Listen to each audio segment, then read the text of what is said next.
हे रस्त्याचे हाल कधी दूर होणार?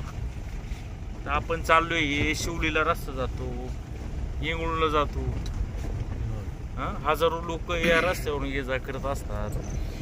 खर तर संदीप भाऊ, मी पहिल्यापासून आपण नेहमी बातम्या करताय, मी तुम्हाला धन्यवाद देतो.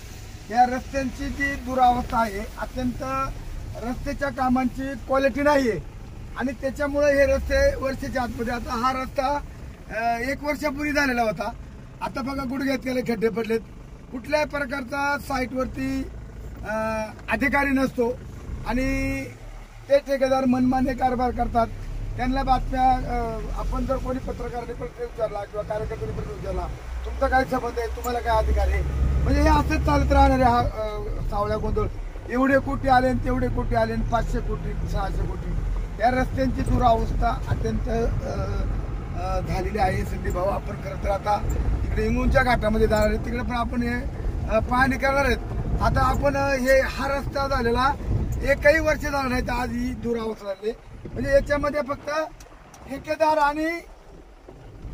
आणि या ठिकाणी खरं तर अधिकाऱ्यांचा फावलं बघा, त्या नदीचा पूर बघा आता किती वाईट अवस्था आहे इथं. म्हणजे अशा भर पावसामध्ये आपण या ठिकाणी आज दौरा करतोय. परंतु आता तुम्ही जिल्हा परिषदेचे अध्यक्ष होता, जिल्हा परिषद सदस्य देखील आहेत, तुम्हाला देखील हे दाद देत नाहीत का हे ठेकेदार किंवा अधिकारी लोक? यांच्यावरती संदीप भाऊ बोलायला गेलं तर उलटे पलटे आरोप करतात. आमची बातमी लावली, आम्हाला दम दिला. पण आता मी तर एक वेगळ्या प्रकारचा भूमिका घेणार आहे. माझ्या डोक्यामध्ये एक वेगळी कल्पना आहे का, पश्चिम भागामध्ये जी कामं आहेत, आता आपण बघतोय जल जीवन योजना म्हणतो आपण, या काही जल जीवन योजनेत अजून पाणी उडालं नाही. एवढी खतरनाक बोगस कामं झाल्यात. आता आपण चालू या रोडना सगळं आता व्हिडिओ शूटिंग चालू आहे. मी खरं तर समाज बांधवांना विनंती करीन की सर्व कार्यकर्त्यांनी ह्या अशा बाबतीमध्ये एकत्र आलं पाहिजे आणि एकत्र येऊन संघर्ष उभा केला पाहिजे. इकडे मावळामध्ये जेवढे रस्ते झालेत त्यांची तुमच्या पत्रकार आपण सगळे मिळून ही पाहणी करून ही जी बोगसगिरी आहे ही कुठेतरी थांबली पाहिजे. शासनाने, सरकारने कितीही पैसा खर्च केला तरी त्या कामाची क्वालिटी नसल्यामुळं तो पैशातून सत्तेतून पैसा अशा प्रकारचा त्या ठेकेदारांचा प्रकार जो माजलेला आहे, सुळसुळाट झालाय. त्यांना फोन जरी केला तरी उचलत नाही संदीप भाऊ. कालला मी एका ठिकाणी पाहणी करायला गेलो तळमाचीला, मुसळधार पाऊस होता आणि मुसळधार पावसामध्ये तो ठेकेदार तिथं मातीवरती टीडीएम न करता तो कॉन्क्रीटीकरण करत होता. ते काम चुकीचं असल्यामुळे तो गडी पळून गेला आणि तो पळाल्याच्या नंतर मी जिल्हा परिषदेचे मुख्य कार्यकारी अधिकारी यांना फोन केला. त्यांनी सांगितलं या महिन्यामध्ये कामच करायचा अधिकार नाही, ते तात्काळ तुम्ही अध्यक्ष काम बंद करा आणि तुमच्या लेटर पॅडवरती तक्रार करा. आणि मी त्या हजारेची बदली केली, त्याला सस्पेन्शनची फाईल माझ्या समोर आहे. चुकीची कामं केली. त्या सुराळ्याला सुद्धा इतका बोगस की बिल काढलं 1 महिना अगोदर मार्च एंडला आणि 1 महिन्यानं काम सुरू केलं. म्हणजे इतका धाडस करतात अधिकारी झाले ना, हे झाले याच्यावरती यांना वचक राहिलं नाही. पण यांना का वचक राहिलं नाही काय वाटतं तुम्हाला? जर तुम्ही पाठीमाग माझे आमदार अतुल बेनकेंच्या सोबत होता, आता शरद सोनवणेंच्या सोबत आहात, तरी पण काय तुम्हाला काय देत नाही ते अधिकारी लोक किंवा ठेकेदार, काय सांगायला यावं? म्हणूनच मी सांगतो संदीप भाऊ का या संदर्भामध्ये आपण सर्व आदिवासी भागातले जे कार्यकर्ते आहेत, प्रमुख आजी माझी, यांनी जर एकत्र आला, रस्ता रोको आंदोलन केलं, संघर्ष केला, एकीमेरीची धुनीधानी करण्यापेक्षा, एकीमेरीला टीका करण्यापेक्षा आपण सामाजिक कामासाठी, विकास कामासाठी सर्वांनी जर एकत्र आला तर एक पश्चिम भागातला एक दबावगट तयार होईल आणि हे रस्ते चांगले होतील, ही कामं आपली मार्गी लागतील. जलजीवन योजनेच्या लोकांना पियाला पाणी मिळेल.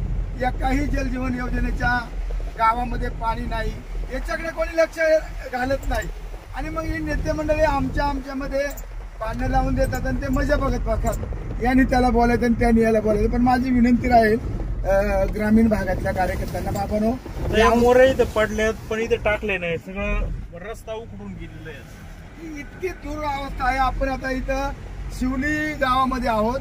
या गावामध्ये इथं बघा आता इतका कॉन्क्रीटीकरण हा करण्यात आला होता रस्ता. इकडे जिथे इथे पुढे आता आपण बघणार कॉन्क्रीटीकरण, इथे खड्डे बघा गुडघ्यात गेले आणि कॉन्क्रीटीकरण रस्ता केला. आता इथून हा रस्ता वर इरनक बिवाड्यापर्यंत गेलाय. इकून जर एखादी एसटी गेली चुकून गाडी आली तर कुणाला तरी एक त्यांना रिवर्स मागे जावं लागते. साईड पट्ट्याच भरलेला नाही. तो ठेकेदाराने बिल काढला, तो निघून गेला. आणि अशी आता हा कॉन्क्रीटीकरण बघा कशी खड्डे. हा शिवली गाव आहे आणि या शिजून गेलाय कॉन्क्रीटचा रस्ता, जागीच्या खडीवर आली. जागी त्याचं खडीने दाती चकलेत. हा नाही, खडीवर आली ती. म्हणजे अधिकारी कसं दाती चकतात तसे दाती चकलेत. आणि याला बघा इकडनं आता जर समजा इकडनं एसटी आली तर आपल्याला मागे जावं लागेल किंवा त्या एसटीला मागे जावं लागेल. त्या साईड पट्ट्या न भरल्यामुळं हा खरं तर फार मोठा भोंगळा कारभार आहे. सध्या भाऊ फार नाराज आहे. आपण आता कुणाला बोलायचं आणि टीका करण्याचं सोडून दिलं. माझा आता निर्णय होणार आहे त्या बच्चू कडू सारखं काहीतरी संघर्षातून पश्चिम भाग उभा करायचा, अशा माझ्या एक मनामध्ये कल्पना आहेत. आपण आता बघा इकडं इंगळूणकडे चालू आहे. आता संदीप इंगळूणच्या साईडने आता आपण ही शिवली सोडली. बघा ह्या रस्त्याला काहीतरी 7 का 8 कोटी रुपयाचा हा रस्ता झाला होता. हा इथं उताराला इथं डांबरीकरण आहे, पुढं कॉन्क्रीटीकरण आहे. आपण बघू शकताय याच्या पुढे एक पूल लागणार आहे आपल्याला. त्या पुलाचं नाव आहे इंगळूणचा पूल. त्या पुलाच्या आता धपल्या पडत आहेत. आता जो प्रकार झाला ना पुण्यामध्ये, तो पूल काहीची जागेला एवढा त्या ठिकाणी लोकांना 3 लोक मृत्युमुखी पडावं लागलं. अशी परिस्थिती या खरं तर या पुलाची होण्याची शक्यता नाकारता येत नाही. पीडब्ल्यूला वेळोवेळी सांगितला, पीडब्ल्यूच्या अधिकाऱ्यांना वेळ नाही की त्याचे प्रस्ताव करायला. पत्रव्यवहार मी आणि त्याला केलेला आहे, काही दाद देत नाही. आणि ग्रामीण भागामध्ये त्यांना माहिती आहे कोणी काय करणं. बघा ते खड्डे यांच्यावर आशीर्वाद कुणाच आहे? देवराम लांडे सारख्या माणसाला जर दाद देत नाही तर यांच्यावर आशीर्वाद कुणाचा?